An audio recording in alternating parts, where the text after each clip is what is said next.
I trust this will bring about a safe return.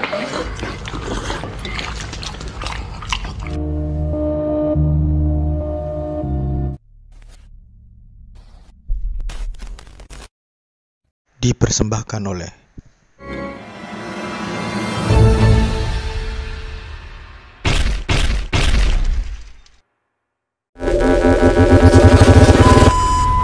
Film diawali oleh Perdana Menteri Inggris bernama Michael Kellow yang terbangun pada dini hari.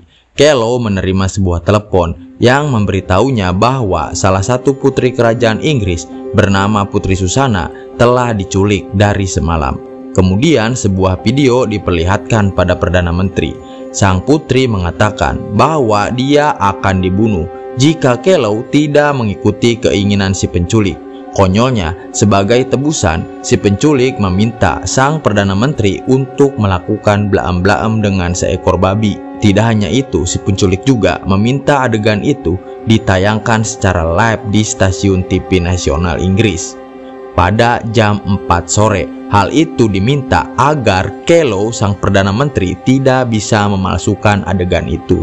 Selain itu, sang penculik tidak memberikan cara berkomunikasi dengannya untuk bernegosiasi.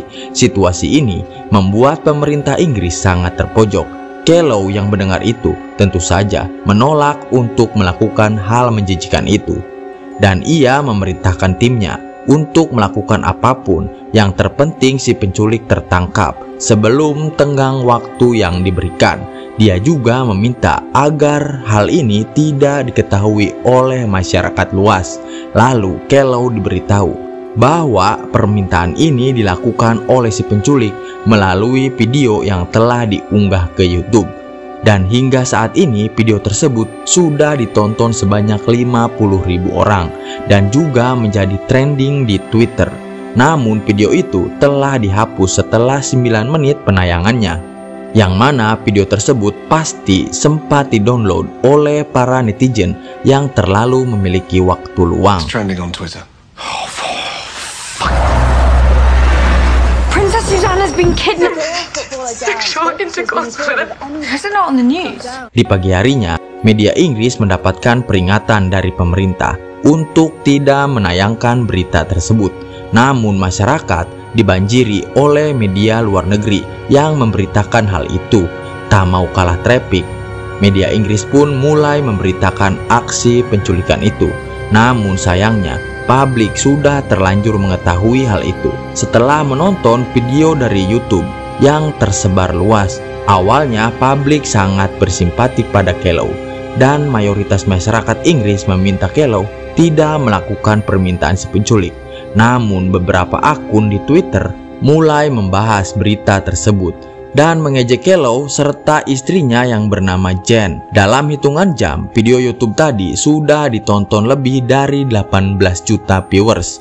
Di sisi lain, tanpa sepengetahuan Kellow, Menteri Perwakilan Kerajaan Inggris yang bernama Alex mulai memerintahkan spesialis agen bernama Kellett untuk membuat video rekayasa terkait keinginan si penculik. Setelah itu, Kellett pun langsung menyewa bintang film Pok Pok Nyoy bernama Los Angeles dengan rencana kepalanya akan diedit menjadi kepala Kellow.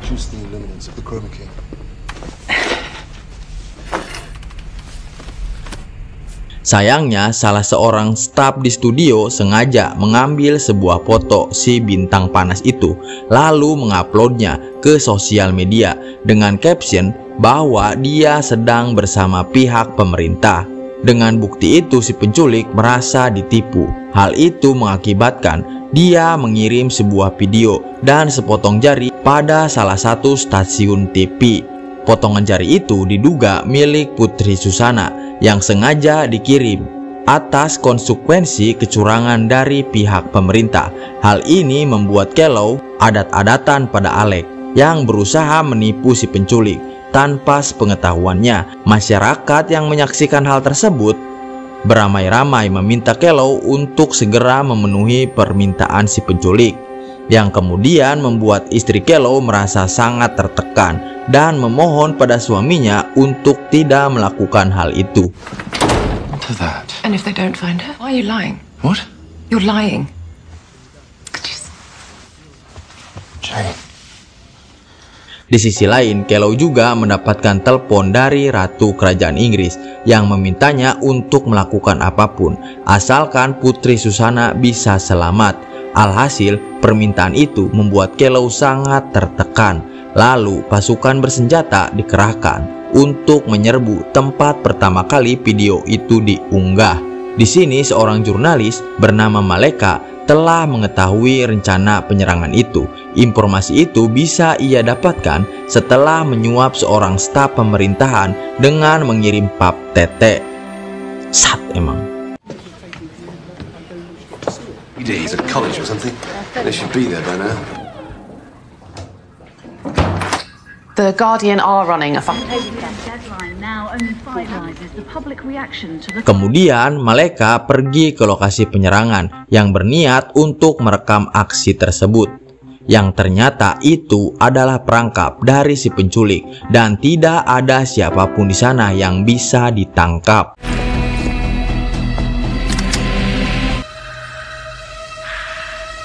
Stay back, don't put yourself in any danger.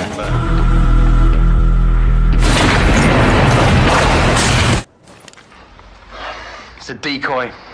I'm sorry. Namun sayangnya, Maleka tak sengaja tertembak kakinya oleh tim bersenjata karena Maleka diduga salah satu komplotan penculik. Is it him? Have they got him? Jack! Jesus! Oh. There's your RTS award. Kemudian Alec meyakinkan Kellow bahwa dia akan membahayakan citra publik dan keluarganya jika dia menolak mematuhi keinginan si penculik.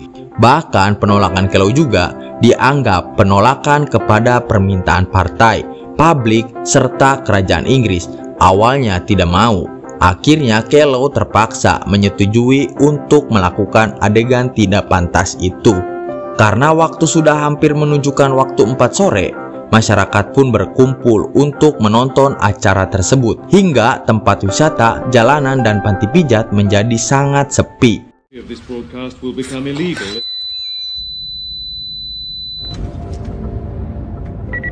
Watching this extraordinary situation play out. Decent act on your screen. This is viewers are advised to turn off their televisions immediately. Yeah.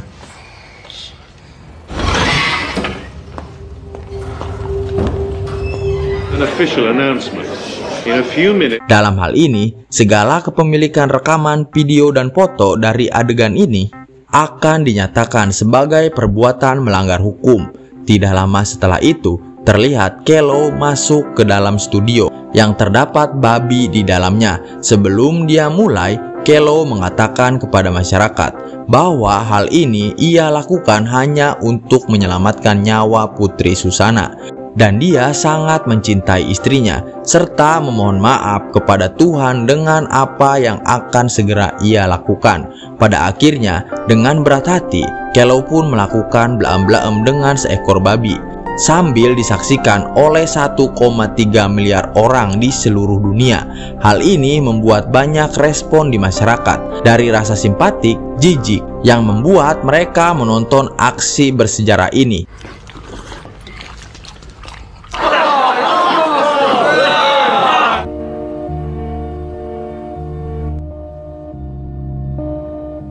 Adegan ini berlangsung 1 jam lebih, yang mana Kellow merasa sangat menderita karena harus mencapai klimaks dengan seekor babi.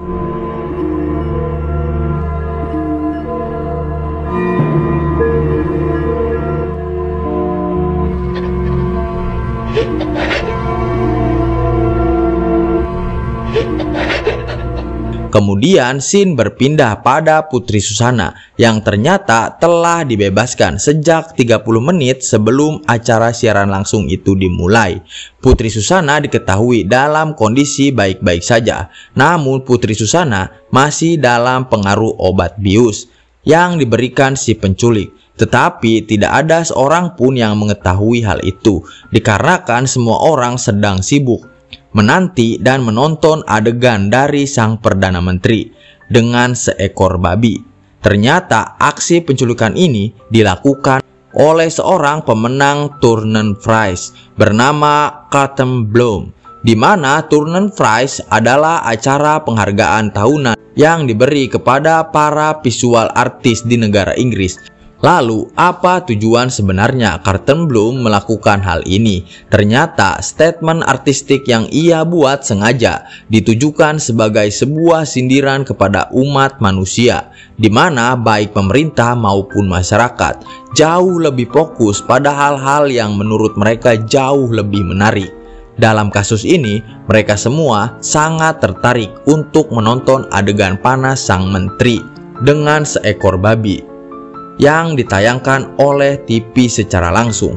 Padahal, jika mereka tidak peduli pada hal itu, mungkin masyarakat akan lebih cepat menemukan Putri Susana yang telah dibebaskan di jalan. Dan hal itu akan membuat Perdana Menteri selamat dari adegan tidak pantas untuk manusia lakukan.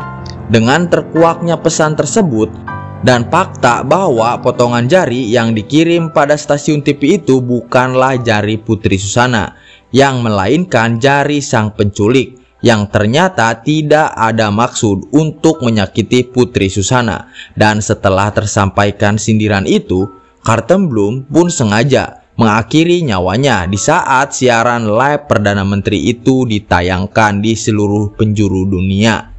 1 tahun kemudian, dikabarkan Putri Susana telah sembuh dari traumanya dan saat ini tengah mengandung seorang anak. Di sisi lain, tingkat kepercayaan publik pada Kellow sangat tinggi setelah dia merelakan harga dirinya tepat di depan 1,3 miliar orang. Namun di balik semua itu, Jane sebagai istrinya masih menolak untuk berbicara dengan Kellow serta mengaku jijik pada sang suami yang tidak lagi sama seperti yang dulu. Film pun tamat.